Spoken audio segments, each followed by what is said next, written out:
call me a god. You call me a god. You call me a god. You call me a god. Let's go. I'm about to go off like a weapon. Fuel to the top, got a filled up engine. In my thoughts obsession. आप depression में थे तो पढ़ाई वगैरह कैसे कर पा रहे थे फिर? हमारा पूरा 1 महीना पढ़ाई नहीं हुआ था, फिर भी 160 से ऊपर नहीं गया था। अच्छा। 145, 50 इधर ज्योग्राफी छूट गया। फिर आगे बहुत लड़े थे। ठीक। ऐसे अचानक से डिप्रेशन में कैसे आए थे आप? हमारी वही family background. Hello everyone, welcome to स्टूडेंटो। सो हमारे साथ है राजा सर, जिनका 4060 रैंक के साथ एसएससी सीजीएल 2021 में सिलेक्शन हुआ है। तो आज हम सर की जर्नी जानेंगे। सर की जर्नी जो है काफ़ी डिफरेंट है, क्योंकि डिप्रेशन वगैरह में भी रहे हैं प्रिपरेशन टाइम पे। तो ये भी जानेंगे कि वो डिप्रेशन को उन्होंने कैसे ओवरकम किया, साथ ही साथ इनकी स्ट्रेटजी क्या थी, बुक लिस्ट क्या बनाई, और ये हिंदी मीडियम के स्टूडेंट है। सो अभी तक आपने चैनल को सब्सक्राइब नहीं किया तो चैनल को सब्सक्राइब कर लीजिए, इस वीडियो को लाइक करें। सबसे पहले आप अपना नाम और एजुकेशन बैकग्राउंड बताइए। सर मेरा नाम राजा सिंह जी। और मैं बिहार बोर्ड से पढ़ा हूँ। जी। ठीक। इंटर जो है पटना से किए और ग्रेजुएशन फिर आरा से कर लिए, फिर यहाँ पे दिल्ली में आ गए। ओके। सो ये जो एसएससी सीजीएल एग्जाम्स हैं, आपने बताया कि इसके पहले आप यूपीएससी का भी प्रिपेयर करते रहे, वनडे टाइप जो भी एग्जाम्स आते थे सबको देते थे, तो थोड़ा सा ये जर्नी बताइए। सर मैं बहुत केयरलेस रहा हूँ। अच्छा। जब मैं दिल्ली आया था तो यूपीएससी टारगेट लेके आया। एक बार दोबारा से बोलो, केयरलेस, बड़े प्यार से बोला है आपने। केयरलेस था, ये Okay. हम मानते हैं। ठीक है, जब आए थे तो यूपीएससी करने, बट हमें लगा ना कि हम मतलब मॉडरेट फैमिली से हैं, तो हमें कुछ ऐसा जॉब पकड़ना चाहिए जो जल्दी मिल सके, जिसमें हम कॉन्फिडेंट हों। तो हमने पहले मन बनाया कि सीजीएल हमें करना है। ठीक। आते आते हम राकेश यादव सर के पास मैथ्स का क्लास कर लिए, क्रिस्टोफर सर के पास हम इंग्लिश कर लिए। करने के बाद हमें लगा कि टाइम बहुत ज़्यादा है जी। 3-3.5 साल टाइम है, तो हम सोचे ना कि पहले ज्योग्राफी कुछ कर ले रहे हैं, क्योंकि हमें यूपीएससी में ज्योग्राफी लेना था। ज्योग्राफी पढ़ना ही स्टार्ट किए, काफ़ी मोटे मोटे बुक लाए, खुल्लर का ये वो। ठीक। काफ़ी मतलब यूट्यूब से सर्च करके ज्योग्राफी पढ़े। जब हम 7-8 महीना पढ़े तो उसमें हमें मतलब लगा कि इंटर बाद जो होता है CHSL का एग्जाम होता है, तो उसके लिए हम 1-1.5 महीना पढ़े CHSL के लिए कि हमें कुछ मिल सकता है। उसमें कुछ मिला नहीं, वो कर लिए। तो फिर इधर ज्योग्राफी छूट गया। फिर आगे गए तो फिर कुछ दिन बाद फिर कोई एग्जाम आया, फिर भरे, फिर टाइम बर्बाद। उसके बाद कुछ दिन बाद कोरोना आया। कोरोना में हमारा 4-5 महीना घर पे रहे, तो वहाँ पे पूरा टाइम बर्बाद हुआ। बर्बादी के बाद फिर हम जब यहाँ पे थे, जिसमें काफ़ी अच्छा परफॉर्मेंस हो रहा था। ओके। Except English. हाँ। मैथ्स में काफ़ी अच्छा। जब हम कोरोना के बाद दिल्ली आए तो उस समय हमारा मैथ्स भी खराब हो गया था। मैथ्स में हमारा 25 नंबर आने लगा, मॉक लगा रहे थे, तो वहाँ से थोड़ा सा हिले थे हम। अच्छा। काफ़ी ज़्यादा डर लगा था हमें। फिर हमें लगा कि मैथ्स हमारा वो स्ट्रॉन्ग जोन है, तो हम उसे कर लिए, फिर भी गेन कर लिए। फिर से गेन करने के बाद फिर मतलब हमारा वो टारगेट दिख रहा था कि सीजीएल हमारा जो 21 वाला है, वो उसमें हमारा टाइम 5-6 महीना के आसपास है। हम कोशिश किए, अच्छा गया, प्री ठीक ठाक गया था कि 150 के आसपास मार्क्स बने थे। उसके बाद क्या हुआ कि जब मेंस आया तो मेंस का हम मॉक लगाना स्टार्ट किए। लगा रहे थे, मैथ्स काफ़ी अच्छा जा रहा था, 180, 175। ऑलिवर टेक्स्ट बुक का अच्छा मौका आता था, दोनों लगाते थे, अच्छा जा रहा था। बट यहाँ पे दिक्कत है इंग्लिश में हमारा कभी भी 160 से ऊपर नहीं गया था। अच्छा। 145, 50, अगर एवरेज देखे तो 145, 50 के आसपास था। ओके। ये चीज़ हमें डराई, काफ़ी डराई, क्योंकि हमारा फैमिली बैकग्राउंड अच्छा नहीं था, इनकम सोर्स 0 था। तो हमारे मन में ये चलने लगा कि जो हमारा घर है वो हमारे कारण पीछे गया है।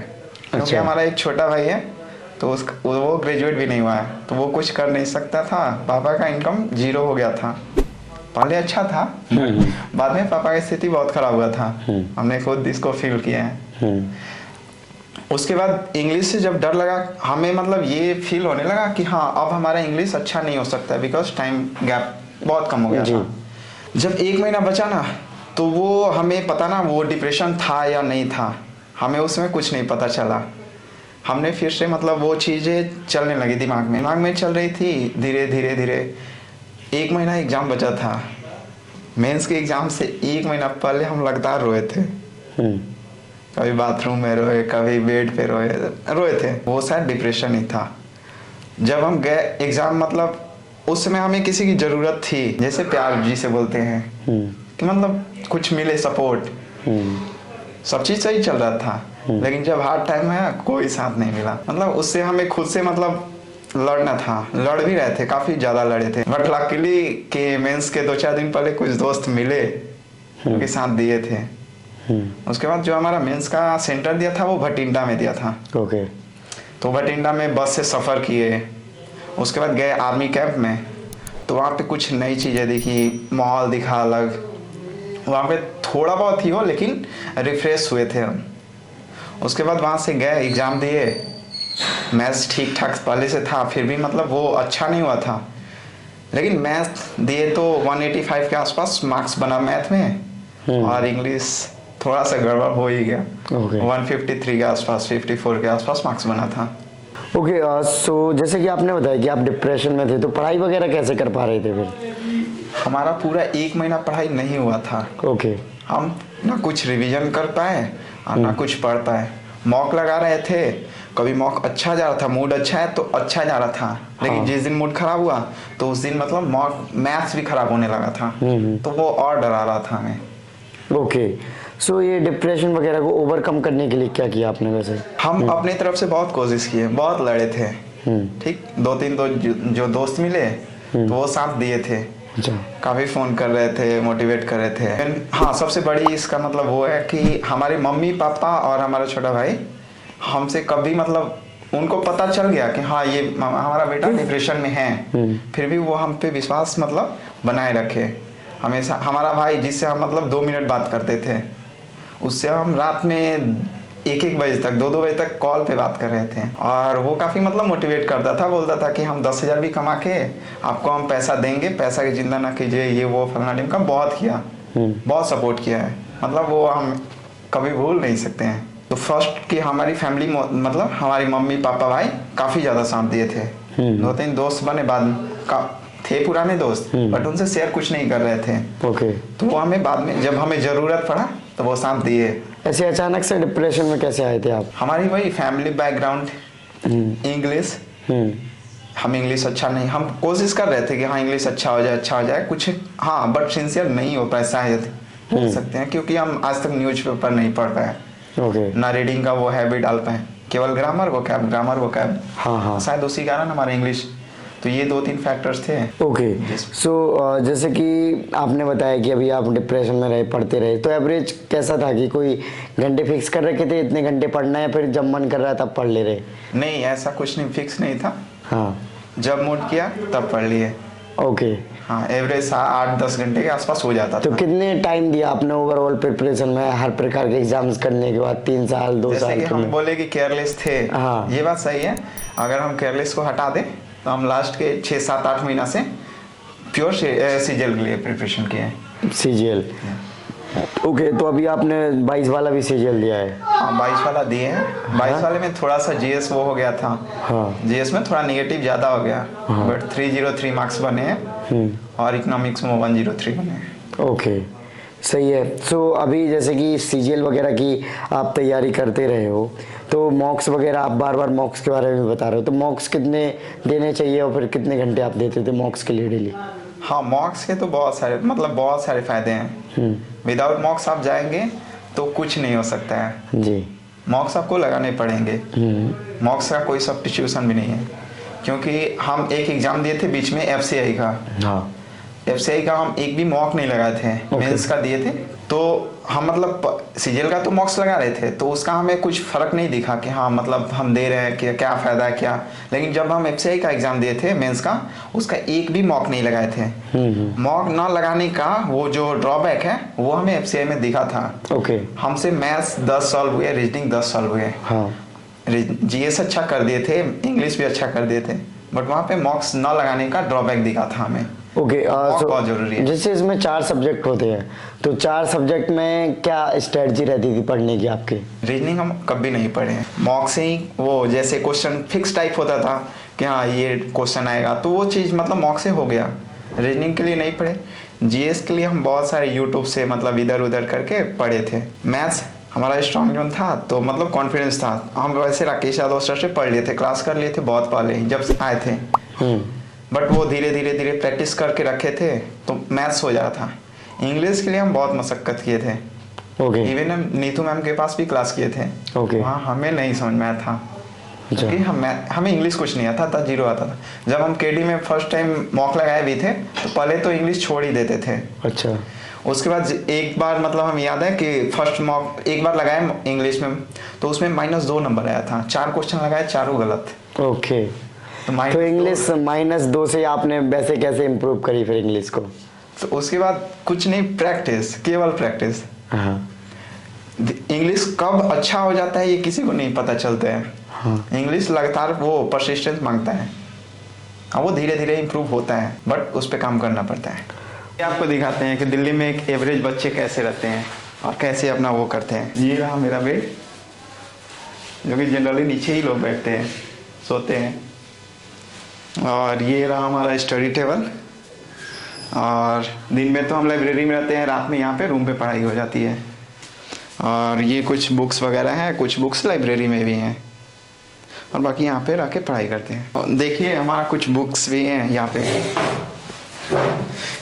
गगन सर का नोट्स थोड़ा सा फॉलो करते हैं, गगन सर को फॉलो करते हैं। और बाकी ये हमारे प्रीवियस ईयर से, प्रीवियस तो रामबाण होता है तो प्रीवियस ईयर रहे हैं। और कुछ हमारे नोट्स वगैरह हैं, नोट्स वगैरह इकोनॉमिक्स का नोट्स बनाए थे, तो काफ़ी अच्छे नोट्स बना के उसके बाद पढ़ाई की है। इंग्लिश के लिए हमारा इंग्लिश वीक है तो थोड़ा अमन बशीर सर को फॉलो कर लेते हैं। कुछ वीडियो डाउनलोड कर लिए हैं ताकि उन्हें बार बार देख सकें।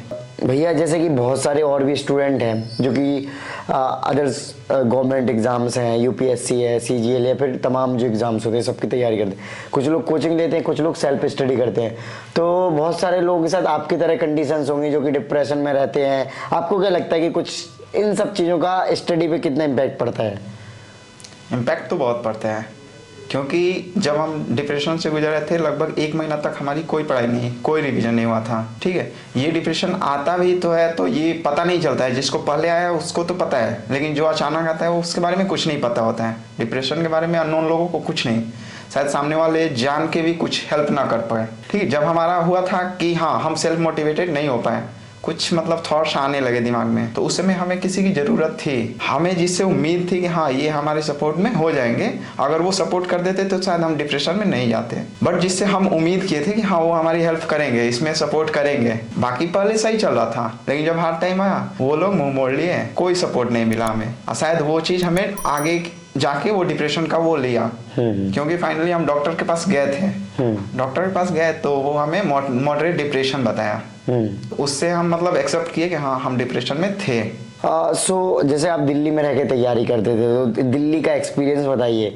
जब आप फर्स्ट टाइम आए तो वो कैसा एक्सपीरियंस था, और फिर जैसे जैसे तैयारी करते रहे वो? दिल्ली में आने का या ना आने का कोई खास वो नहीं है, इसे डिफ्रेंशिएट नहीं कर सकते हैं। आदमी आराम में जहाँ पे हम अपने गांव पे भी रह के पढ़ सकते हैं, या कोई आसपास में शहर भी है वहाँ पे भी, क्योंकि अब तो डिजिटल हो गया है सब, क्योंकि ऑनलाइन टीचर्स काफ़ी अच्छे अच्छे मिल रहे हैं। तो अब हमारे ख्याल से दिल्ली और जो गांव है या फिर छोटे मोटे शहर, वहाँ कोई फर्क नहीं पड़ेगा। ओके। सो जैसे दिल्ली में आप रह के तैयारी करे हो तो आपको बिल्कुल भी नहीं लग रहा कि यहाँ का इम्पैक्ट है, आज भी लोगों को ज़रूरत है दिल्ली आने की? नहीं, सीजीएल के लिए तो नहीं आना पड़ेगा, राइट, आप वहाँ पे कर सकते हैं। ओके। सो कुछ गिनी चुनी बुक्स बताइए जो कि हर स्टूडेंट्स अगर पढ़ते हैं तो उनका सीजीएल में सिलेक्शन हो जाए। जब हम यहाँ आए थे तो उस समय कुछ और सिनेरियो था सीजीएल का, ओके, लेकिन अब कुछ और है। ठीक, पहले मैथ्स वगैरह आसान, मतलब मैथ्स वगैरह अच्छे खासे, मतलब जैसे था पैटर्न अलग था। हाँ हाँ। अब जो है टीसीएस ले रहा है। हाँ। ठीक है, टीसीएस में फिक्स पैटर्न है। बलजी डागा का जो टीसीएस का क्वेश्चन है वो केवल मैथ्स में कर ले, कहीं कोई भी पब्लिकेशन हो, आप टीसीएस का क्वेश्चन कर लीजिए, पक्का हो जाओ। ठीक, रहा बात इंग्लिश का, तो इंग्लिश का पहले से लेवल कम हुआ है, ये बात सही है जी, बट हमारा सही नहीं हुआ है, ये भी मानने वाली बात है जी। तो इंग्लिश के लिए तो वो हमारा ड्रॉबैक था, बाकी सबका अच्छा हो सकता है, तो वो इंग्लिश कर सकते हैं लोग खुद से। बाकी जीएस लूसेंट तो रामबाणी है ही, वो चीज़ काफ़ी अच्छा। वो रीजनिंग मॉक से हो जाएगा, रीजनिंग मॉक से हो जाएगा। अरे वाह, ये भी बात सही है। तो स्टूडेंट्स क्या है ऐसे सीजीएल एग्जाम्स की तैयारी तो करते हैं, आप ही की तरह और एग्जाम्स की भी तैयारी का सोचते रहते हैं, तो उनको क्या कहना चाहोगे आप? टारगेट तो एक ही होना चाहिए। अगर टारगेट से आप मतलब डेविएट हुए तो पता चला कि टाइम कब पार होता है कुछ पता नहीं चलता, जैसे हमें पता नहीं चला। हाँ, तो वो काफ़ी मतलब खतरनाक चीज़ होता है। एक चीज़ फोकस कीजिए और उसी पे ओके। सो जैसे कि आप हिंदी बैकग्राउंड के हैं, कुछ स्टूडेंट होते हैं आर्ट बैकग्राउंड के होते हैं, या फिर डिफरेंट बैकग्राउंड के होते हैं, तो सीजीएल में क्या इम्पैक्ट करता है ये बैकग्राउंड ज़्यादा? कुछ नहीं, हम भी बिहार बोर्ड से हैं। मैथ्स तो खैर बिहार बोर्ड का अच्छा होता है, जनरली माना जाता है ऐसा। हाँ, ठीक। इंग्लिश पे काम करना पड़ता है, तो इंग्लिश पे काम किए भी। इस बार शायद 5 क्वेश्चन गलत हुए हैं, तो इंग्लिश ठीक ठाक हो गया अब हमारा भी। ओके। बाकी रीजनिंग आता था, वो मैथ्स का इम्पैक्ट पड़ता है रीजनिंग पे, तो वो कॉन्फिडेंस काफ़ी हाई रहता है कि रीजनिंग हो जाएगा। 1-2 क्वेश्चन गलत हुए हैं रीजनिंग में, काफ़ी अच्छे लेवल थे इस बार रीजनिंग के मेंस में। ओके। बाकी हाँ जीएस थोड़ा सा धोखा भी हुआ है हमारे साथ कि हाँ 12 क्वेश्चन गलत हो गए। 1-2 क्वेश्चन खुद से गलत किए, 1-2 क्वेश्चन साथ में नहीं दिया। एक और चीज़ मैं आपसे पूछूं कि ये क्वेश्चन जैसे आप बता रहे हो अभी गलत हो जा रहे या फिर गलत हो जाते हैं, तो इनको कैसे कम किया जा सकता है एग्ज़ाम हॉल में? क्योंकि प्रेशर भी रहता है, टाइम वो भी रहता है, बाउंडिंग भी रहता है कि हमें इतने टाइम में क्वेश्चंस अटेंड करने हैं, तो इन सब चीज़ों को कैसे टैकल किया जा सकता है? सीजीएल में तो आपको ऑप्शन एलिमिनेशन से क्वेश्चन करने ही पड़ते हैं, जीएस में खास तौर पे, क्योंकि मैथ्स रीजनिंग तो वो 100% होता है। ओके। ठीक। जीएस में हमारे मतलब हम सिली मिस्टेक ना कर का सोच 2 तारीख से स्टार्ट था एग्जाम, 2, 3, 6, 7। ठीक। हमारा 6 को दिया था, तो 2 तारीख को जब एग्जाम हुआ तो हमें पता चला कि क्वेश्चन बहुत वो इजी आ रहे हैं जी। ठीक। तो अब हम कुछ कर नहीं सकते हैं, बिकॉज मैथ अच्छा होता तो हमें शायद फायदा हो जाता। हाँ। बट आसान पूछ रहा है तो उसमें हम कुछ कर नहीं सकते थे। हाँ, कर क्या सकते थे कि सिली मिस्टेक नहीं करना है, ये मूड बना के गए थे। और हम मैथ्स में सिली मिस्टेक नहीं किए, प्रोबेबिलिटी का एक क्वेश्चन था वो गलत हो गया। बाकी रीजनिंग में भी हम सिली मिस्टेक नहीं, एक क्वेश्चन गलत हुआ है गलती से, और बाकी एक अच्छा क्वेश्चन गलत हुआ है। हाँ, ये चीज़ हम जीएस में ध्यान नहीं दे पाए, तो जीएस पे हम ऑप्शन एलिमिनेट कर रहे थे, 2 क्वेश्चन एलिमिनेट कर दिए, 2 ऑप्शन एलिमिनेट कर दिए, तो 2 ऑप्शन बचे। 2 ऑप्शन में हमारा एक भी लक साथ नहीं दिया। 1-2 क्वेश्चन थे तो जो हमारी गलती से गलती हो गया। तो वो चीज़ बच कैसे सकते हैं कि ऑप्शन एलिमिनेट करते समय आपको ध्यान देना पड़ेगा कि हाँ कौन से ऑप्शन मतलब मोस्ट अप्रोप्रिएट हैं, तो उस पर आपको जाना पड़ेगा। अब बाकी निगेटिव तो होता ही है। ओके। जो 2022 का आपने सीजीएल दिया है उसमें अलग क्या किया था आपने? सर पहले तो हम वो जो जिस ग्रुप में हम रहते थे वो ग्रुप छोड़े ग्रुप हम उससे ओवरकम किए। उसके बाद हम क्या हुआ कि गुरुकुल गए थे। गुरुकुल में हम कुछ दिन रुके भी थे। ओके। उसके बाद जो हमारी मानसिक स्थिति थी वो अच्छी नहीं थी, ये हम मानते हैं। फिर उसके बाद हम डॉक्टर के पास गए थे। गुरुकुल में रहे तो हम वहाँ का जो स्टडी टाइमिंग था वो काफ़ी अच्छा था, वो चीज़ करके आए थे। और दिल्ली में रुके, उसके बाद उसी बिहाफ पे आगे तैयारी किए। वही स्टडी टाइमिंग जो था, बजे उठना, फिर रात में 12 बजे जाके सोना, मोबाइल को हम अवॉइड भी करते थे, तो वो चीज़। और उसी बिहाफ पे हम आगे की कैरी ऑन किए, ठीक ठाक गया था। हाँ, बट एक लास्ट अटेम्प्ट और देंगे। अच्छा, लास्ट अटेम्प्ट अभी एक और देना चाहिए? एक और देंगे। ओके। सो लास्ट में कोई मैसेज देना चाहोगे स्टूडेंट्स को? सेल्फ मोटिवेशन, इसके अलावा कुछ नहीं। Self motivation is the best motivation. Motivation खुद पे रखिए, दूसरे से उम्मीद कीजिएगा तो वो बाद में धोखा भी हो सकता है, कुछ भी हो सकता है, बट सेल्फ मोटिवेशन रखिए, आगे बढ़िएगा। Okay, so thank you so much sir for your lovely message. So friends, आपने देखा कि सर ने अपनी जर्नी को आपके साथ डिटेल में शेयर किया। सो आई होप कि आपको वीडियो अच्छी लगी होगी, तो इस वीडियो को लाइक करें। अभी तक आपने चैनल को सब्सक्राइब नहीं किया तो चैनल को सब्सक्राइब कर लीजिए। एंड आपके जो भी क्वेरीज होते हैं आप हमें इंस्टाग्राम और फेसबुक पर मैसेज कर सकते हैं। इन सभी के लिंक वीडियो के डिस्क्रिप्शन में। जय हिंद।